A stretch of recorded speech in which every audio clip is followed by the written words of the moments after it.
السلام عليكم ورحمة الله وبركاته ومغفرته.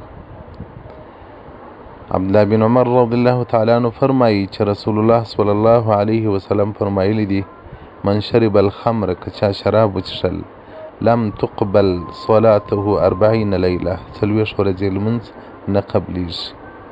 فإن تاب تاب الله علیه، که توبه وکړه الله یې توبه قبلوي.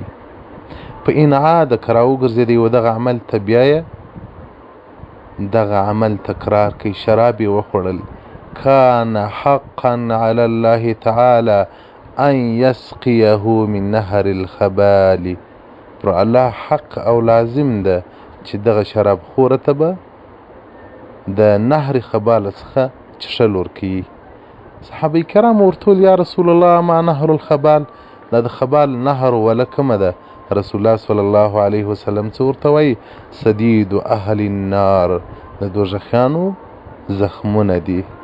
په دوزخ کې چې دوزخیان پر بدنو باندې کوم اور بل وي، هغه زخمونه، هغه ژړې اوبه، هغه وینې، هغه چې رابهیږي له هغه څخه یو نهر واله جوړیږي، نو هغه به د شراب خورو خوراک وي. چې که د دوزخیانو بدبوي و دنیا ته راوځي، پر مخ د مځکې به شین شی پاته نسي او ژوندی شی به پاته نسي. شنه شیان به وچ شي، وبه سوځل سي، او ژوندي شیان به مړ سي.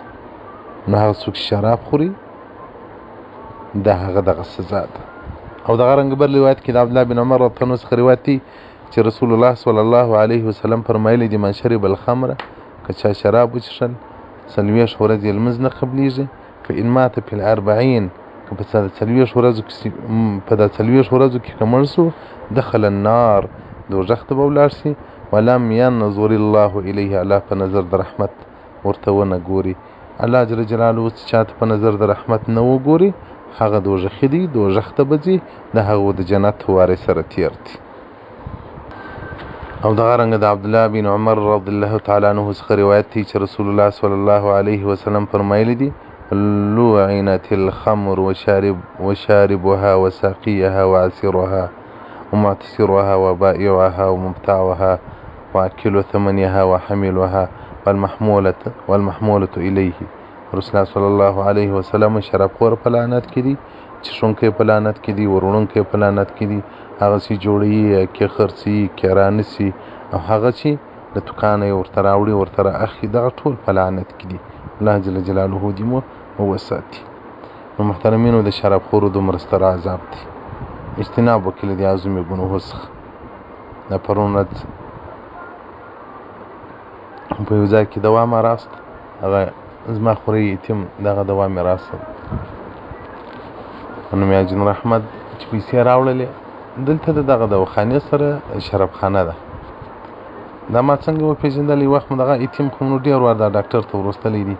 زما بل ورور مولوي صاحب راغلی و، نو هغو اول وار دغه ځای را څه ورکو نه رامعلومېدی، باره لاندې ورشو واسولمه، ولا خلکو هم دی راته کتل، ول ما دغه د پلانکي ډاکټر دا د ټي بي د ډاکټر ځای کوم دی؟ ول دغه دی.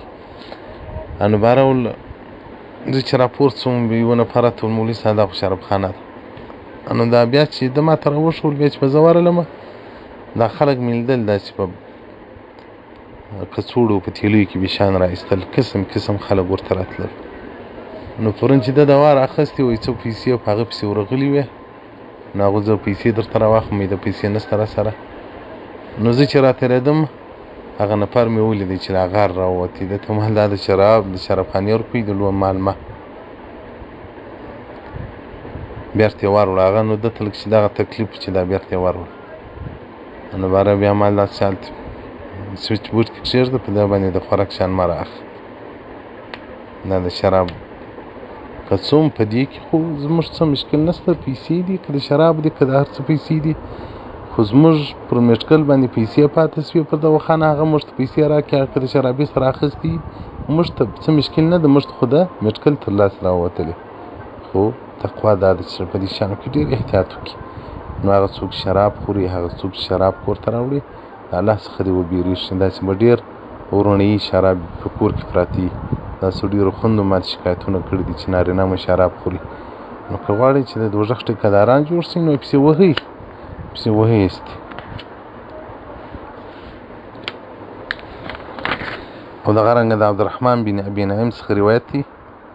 عبدالله بن عمر رضی مبارک روایت کړی دی، وایي رسول الله صلی الله علیه وسلم مبارک اذا شرب الرجل الخمر، که چا شراب وخوړل فجلدوه، تاسې په دروغ ووایي. که بیا وخوړل بیا په دروغ ووایي. دریم وار کې وخوړل په ان شرب فی الرابعة، څلورم وار کې وخوړل فقتلوه، نو عبارت پسې مړی کړي.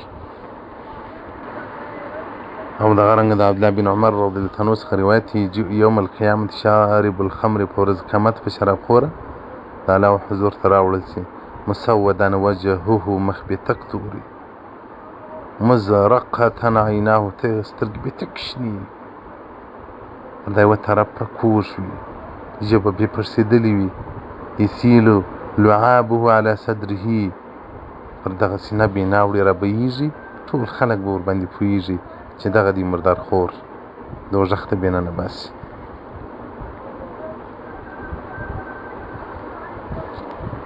حدیث رقم 16844 او 16845 16846 441 مسند عبدالله بن عمر جامع الحدیث د جلال الدین سیوطي جلد نمبر 8. والسلام علیکم ورحمة الله وبرکاته.